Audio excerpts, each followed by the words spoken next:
थोड़ी देर बाद मैं पलट के सीधी हो गई, लेकिन रामू का दिल मचल चुका था और वह कहने लगा, मेम साहब बुरा न मानो तो एक बात कहूँ। हेलो दोस्तों, नमस्कार। कैसे हैं आप लोग? आशा करती हूँ अच्छे होंगे। मैं रीता, स्वागत है एक और नई वीडियो में। मेरा नाम काजल मेहता है। मैं 22 वर्ष की खूबसूरत विवाहित महिला हूँ। जीवन में मुझे हर सुख मिला, मगर एक वो सुख नहीं मिल पाया जो एक जवान औरत चाहती है। मेरे पति एक बड़े बिजनेसमैन हैं और बिजनेस के चलते वो हमेशा घर से बाहर ही रहते हैं। मैं घर पर अकेली ही रहती हूँ। मेरे पास सुख, साधन, संपत्ति सब है, मगर जिस चीज को हमेशा अपने साथ चाहती हूँ वो मेरे पास नहीं है। वो है मेरे पति और उनका प्यार और सुख। पिछले साल की बात है। मेरे पति जब घर आए थे, एक दिन रुके और पूरे दिन फोन और लैपटॉप पर लगे रहे और रात में मुझे बोले कि वो 1 महीने के लिए फिर से बिजनेस के सिलसिले से लंदन जा रहे हैं, अपने काम के सिलसिले में। उस रात मैं फूट फूट कर रोई थी कि यह भी कोई रिश्ता है? ऐसा रिश्ता और पैसा किस काम का? लेकिन मैं कर भी क्या सकती थी? फिर उनके घर से जाने के बाद मैंने खूब शराब पी, जिसकी वजह से मेरी तबीयत भी खराब हो गई। मेरी इस हालत को देखकर मेरे नौकर रामू ने मुझे अस्पताल भर्ती कराया। इलाज के बाद मुझे घर ले आया और बहुत सेवा की। तबीयत ठीक होने के बाद मैंने एक दिन उसे बुलाकर उसे धन्यवाद दिया। रामू बोला, मेम साहब हम तो आपके मुलाजिम हैं, आपकी खातिरदारी हमारा धर्म है। हम अपनी गरीबी के चलते बीवी बच्चों से दूर यहाँ कमाई के लिए पड़े हैं और आप सब कुछ होते हुए भी अपने पति से दूर हैं। माफ करना मेम साहब, ज्यादा बोल दिया।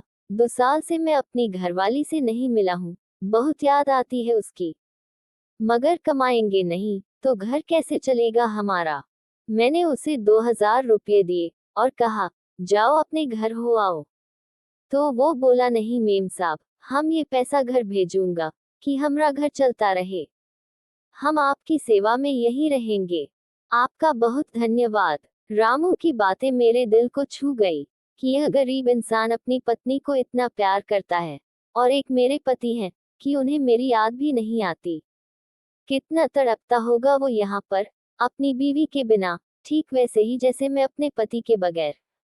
तभी मुझे एक बुरा ख्याल आया कि हम दोनों एक दूसरे की तड़प भी तो शांत कर सकते हैं।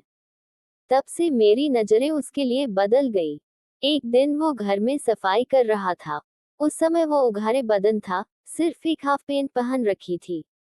उसके ताकतवर शरीर को देखकर मेरा मन मचलने लगा। मैंने ठान लिया, रामू के साथ उसकी और अपनी दोनों की तड़प मिटा लूंगी। उस रात रामू मेरे कमरे में आया और बोला, मेम साहब खाना लगा दें। मैंने कहा, रामू मेरा एक काम करोगे? रामू, बिल्कुल करेंगे मेम साहब। मैंने कहा, रामू मेरी तबीयत ठीक नहीं लग रही, थोड़ा तेल गर्म कर लाओ, मेरे हाथ पैरों में लगाकर हाथ और पैर दबा दोगे? रामू, ठीक मेम साहब, हम तेल गर्म कर लाते हैं। मैं उस समय गाउन पहने थी। मैं बिस्तर पर लेट गई। रामू 5 मिनट में तेल गर्माकर कमरे में आ गया और वहीं खड़ा हो गया। मैंने अपना गाउन ऊपर तक उठा दिया और कहा, रामू मेरे पैरों में तेल लगाकर मालिश कर दो। रामू, जी मेम साहब, कहकर मेरे पैर पर तेल की मालिश करने लगा। मैंने जानबूझकर अपना गाउन ऊपर तक उठा दिया था ताकि रामू को अपने जलवे दिखा सकूं। रामू मेरे पैरों की मालिश करते हुए मेरी खूबसूरती को घूर रहा था, जहां मैंने अपनी दौलत को छिपा रखा था। फिर मैं पलट गई और बोली, रामू अब मेरा गाउन उठा दो और मेरी पीठ की मालिश कर दो, बहुत दर्द हो रहा है। रामू ने मेरा गाउन पीठ से उठाकर पीठ की मालिश चालू कर दी। मैंने दीवार पर लगे शीशे में देख लिया कि रामू मेरी खूबसूरती को एकटक निहारे जा रहा था और उसका मन मचल रहा था। मैं जानबूझकर ऐसा कर रही थी। उसके हाथ कांप रहे थे। थोड़ी देर बाद मैं पलट के सीधी हो गई, लेकिन रामू का दिल मचल चुका था और वह कहने लगा, मेम साहब बुरा ना मानो तो एक बात कहूँ? तो मैंने कहा, कहो क्या बात है? तो रामू ने कहा, मेम साहब मैं आपके साथ एक मैच खेलना चाहता हूँ, मुझसे अब रहा नहीं जा रहा है आपकी खूबसूरती को देखकर। फिर मैंने मन ही मन सोचा कि जैसा मैं चाहती थी वैसा रामू ने अपने मुंह से कह दिया। तो मैंने कहा क्यों नहीं, मेरे पति भी अपने काम के सिलसिले में बाहर गए हुए हैं, मेरा भी बहुत मन मचल रहा था, तुमको देखकर आओ दोनों साथ में मिलकर एक गेम खेलते हैं। फिर रामू ने बिना देर किए मैच खेलना स्टार्ट कर दिया। रामू के साथ मैच खेल के मुझे बहुत आनंद आ रहा था। ऐसा आनंद शायद मुझे मेरे पति ने गेम खेल कर नहीं दिया था। उधर रामू को भी बहुत मजा आ रहा था। मुझे ऐसा लग रहा था कि जैसे मैं आज पहली बार इस गेम को खेल रही हूँ।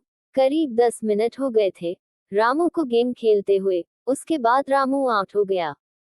फिर मुझसे कहने लगा, मेम साहब आपके साथ गेम खेलकर आज बहुत मजा आया, बहुत दिन हो गए थे कोई गेम नहीं खेला था। फिर मैंने कहा, किसी को मत बताना। तो रामू ने कहा, नहीं बताऊंगा। फिर हम दोनों ने खाना पीना खाया और साथ में ही लेट गए और सो गए। उसके बाद से रामू और मैं एक ही कमरे में साथ लेटने लगे और जब भी हमारा मन करता तब हम गेम को खेलते और अपना सुखी जीवन व्यतीत करने लगे। बस इसी तरह हम दोनों के जीवन की दिनचर्या चलती रही। फिर कुछ दिनों के बाद हमारे पति घर पर आ गए। तभी मेरा नौकर भी छुट्टी लेकर अपने परिवार से मिलने अपने घर चला गया। फिर मैं उनके साथ खुशी से रहने लगी। हाँ तो दोस्तों, इस कहानी का अंत यहीं पर होता है। मिलते हैं एक और नई कहानी नई वीडियो के साथ। तब तक के लिए नमस्कार। जिन लोगों ने हमारे चैनल को सब्सक्राइब नहीं किया है, सब्सक्राइब जरूर कर लें। धन्यवाद।